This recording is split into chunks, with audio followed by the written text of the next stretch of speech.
이번 28화 보셨나요? 제가 생각했을 때 이번 회차가 정말 중요한 전환점이었던 것 같아요. 지금까지 쌓여왔던 거짓말들이 영채까지 가세하면서 완성되었거든요.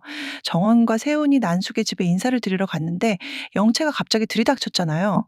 그런데 놀라운 건 영채가 진세훈 앞에 나타났는데도 모두가 짜고 친 듯이 거짓말이 술술 나온다는 거예요. 이게 얼마나 오랫동안 연습된 거짓말인지 실감이 나더라고요.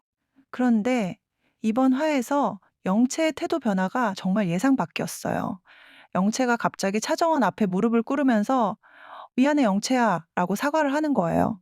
아니 이게 무슨 심경의 변화인가 싶었는데 저는 이게 더 큰 계획의 시작점이라고 봅니다. 하늘과 세훈이 그 대면 이후에 술을 마시면서 대화를 나누는데 세훈은 노민구의 행방에 대해서는 완전히 노코멘트로 일관하더라고요. 여기서 중요한 건 영채와 세훈이 자꾸 만나면서 악감정을 쌓아가고 있다는 거예요. 저는 이게 나중을 위한 빌드업처럼 느껴지거든요. 영채가 세훈을 꼬시려고 작정하는 거 아닐까요? 원래 지세훈의 약혼녀는 자기였으니까 자기 자리를 되찾을 겸 정원이에게 복수도 할 겸 겸사겸사 말이죠.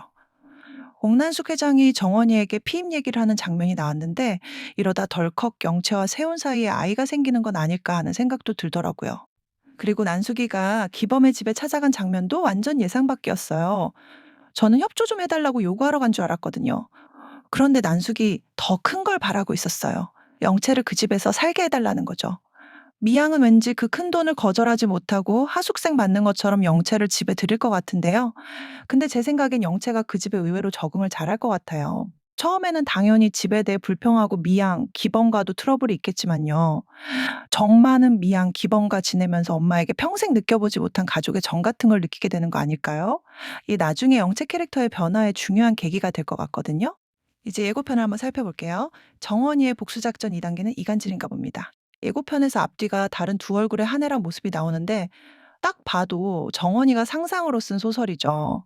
드레스룸에서 입고 있는 옷과 소품이 이전 대화를 나눌 때와 똑같거든요. 한혜라는 정원이에게 부드럽게 한 얘기를 진세훈에게는 눈물 흘리면서 표독스러운 한혜라로 전하는 거죠. 이런 술수로 건양가 안에서뿐 아니라 회사에서도 한혜라의 평판을 떨어뜨리려는 모양이에요. 저 사실 처음에는 정원이를 이해 못했거든요.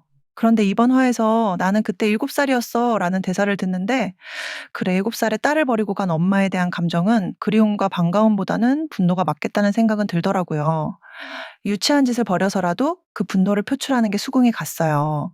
그런데 더 궁금한 건 주영채예요. 주영채가 무슨 결심이 섰는지 건양 패션 디자이너가 되겠다고 한혜라를 찾아가요. 한혜라는 그게 말이 된다고 생각하냐고 반응하지만 주영채 옆에는 디자인북이 있고 한혜라는 그 디자인북을 흡족하게 쳐다보더라고요. 아마도 영채가 파리로 떠나기 전 마지막으로 훔친 정원이의 디자인북을 보여준 듯해요. 그리고 파리에서 반응도 좋았다고 이야기를 하겠죠. 여기서 중요한 질문이 생기는 거예요. 한혜라가 그 디자인북에서 정원이의 느낌을 발견할까요? 디자이너 공모전에서 이미 정원이의 디자인 분위기를 알고 있으니까 눈치챌 수도 있거든요. 텍스트 예고에서 헤라가 정원의 행동에 미묘한 불편함을 느낀다고 나왔는데 이 미묘한 불편함이 정원이를 또다시 시험하게 만들고픈 마음을 불러일으키는 건 아닐까요? 저는 한혜라가 영채를 건양의 디자이너로 결국 받아들일 것 같아요. 그리고 주영채가 여기저기 사람을 많이 만나고 다니네요. 먼저는 진태석 회장을 만나요. 진태석은 지금 영채를 차기범 조미향의 딸이자 박경신 살인범인 차정원으로 생각하고 바라보고 있잖아요. 이 만남이 어떤 의미일지 저는 이번 화에서 제일 궁금해요. 진짜 뭔가 큰 폭탄이 터질 것 같거든요. 안진아와의 만남도 빼먹지 않아요. 태블릿을 갖고 만나는 거 보니 이전에 안진아가 작업한 기사 보여주면서 언론 플레이 하나 더 하자고 제안하는 거 아닐까요? 이제 정원이는 건양 패션 본부장이라는 지위를 가졌고 영채는 건양 패션 디자이너가 될 것 같은데요. 달라진 힘의 관계 속에서 이 둘이 서로에게 한 방씩 주고받는 장면이 예상돼요. 그런데 여기서 의문이 드는 게 영채는 실력이 안 되는데 어쩌자고 회사에 들어가는 걸까요? 정말 세훈을 꼬시려고 들어가는 걸까요? 아니면 정원이의 디자인을 계속 훔쳐서 자기 것처럼 쓰려는 걸까요? 정원이의 집에서 영채가 어떻게 지낼지, 정원이의 건양가 생활은 어떨지 정말 기대가 되네요. 저는 다음 회차 리뷰와 예고 분석으로 다시 돌아올게요. 구독, 좋아요 부탁드리고요. 여러분은 이 상황을 어떻게 보시는지 댓글로 알려주세요.